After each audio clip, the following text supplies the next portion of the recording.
सानफ्रोमबो जिबौहा आथिं दं नामा होननानै नायो दाने हाग्रामा महिलारि थांनाय 17 बोसोरनि जिथु सासन बे सासन खालामनाय समाव गावनि बेक्ति स्वार्थनि बादै रायजो राजानि जौगानायनि जेबो खामानि मावाखैमोन जेबो सिन्था खालामाखैमोन जिखिनि मावदों गावनि बेक्तिनि थाखाय आरो बेनिखायनो दिनै बिथाङा गावआ मावनायखाय मालायखौबो बेबायदि मावदों नामा होनना सन्देह खालामनानै प्रसार खालामदों बिथांमोननि बुंनाय जेबो सैथोथा गैया कारण रम'द बर'आ जिखिनि खामानि मावदों रायजो राजाफोरनि जौगानायनि थाखाय ओनसोलनि जौगानायनि थाखाय हाग्रामा थांनाय 2 बोसोर जिखिनि मावदों हाग्रामा महिलारिनि 17 बोसोराव बिसिनि खामानि जायाखै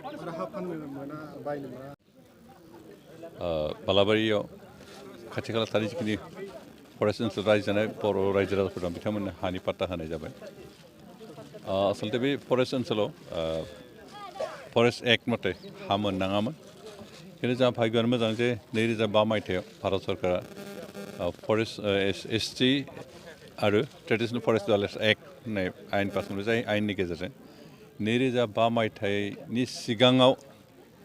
फरेस्ट ओनसोलाव रायजो जानाय सुबुंफ्रा हा मोननायनि बेब'स्थाखिनि खालामबाय आरो बे मथे लोगोसे आसामनि आथिखालनि गिबि मन्त्रि डक्टर हिमन्त बिश्व शर्मा बिथाङा थांनाय निर्बाचननि सिगां रायजो राजानि सिगाङाव खोथा होदोंमोन जे सरकार दायोबो बिथाङा आसामनि गासै जायफ्रा बैध नागरिक बिथांमोननो हानि पाट्टा होगोन हा मोनथायखौ होगोन होननानै आरो दिनै बिथाङा जिखिनि प्रतिश्रुति होदोंमोन बेखौ दिनै पालन खालामबाय मानोना दिनै धेकियाजुलि ओनसोलनि सा ओनसोलाव गुटि फरेस्ट एलेकाबाबो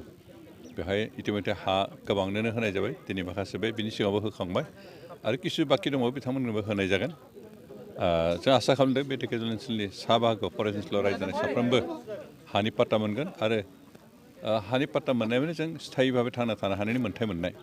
खारन जों ट्राइबेल मानसिफ्रा आबादारि मानसि गोजा आरो आबाद मावनो थाखाय जोंनो हा नांगौ बेनिखायनो जों ट्राइबेल मानसिफ्रा हा गैयाबा थांना थानो हाया दा जोंनो थांना थानायनि राहाखौ होबाय आरो जोंनो स्थायि भाबै जेबो गिनाङा जासे खारनांसिगोन नामा माबानांसिगोन बेबायदि मोनसे सन्देह खालामनाय बेबायदि अबस्थानिफ्राय जोंखौ बासायबाय बेनिखायनो जों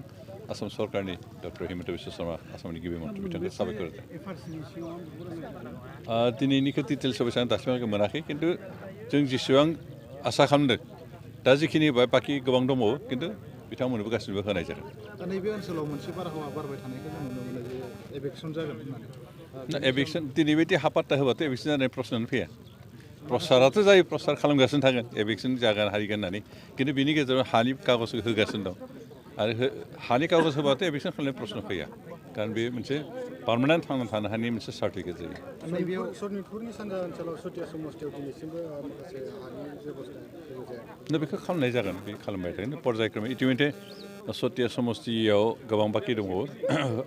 हानि पाट्टा होयो खिन्थु बिश्वनाथ समस्तिनि भितरथ' फ्राय जोब्बाय ओमफ्राय गहपुर साइडथिंबो होनाय जाबाय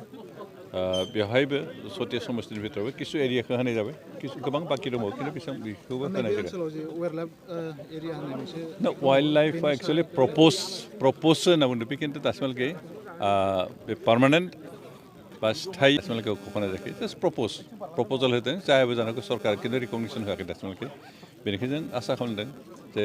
जिखिनि एरियाखौ वाइल्ड लाइफ होननानै प्रप'ज खालामदों बेखिनि एरियायाव थानाय रायजो राजाफोरखौ हानि पाट्टाखौ मोनगोन